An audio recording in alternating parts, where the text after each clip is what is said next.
Hey everyone, welcome to Ben's Experience. In this video, I will show you how to schedule a blog post in Hostinger Website Builder.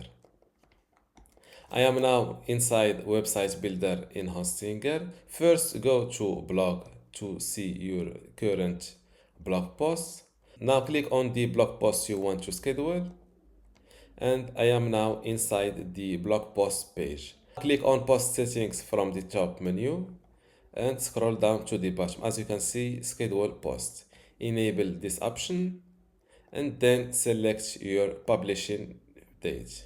Click on save and don't forget to update your website. As you can see, the status now is scheduled.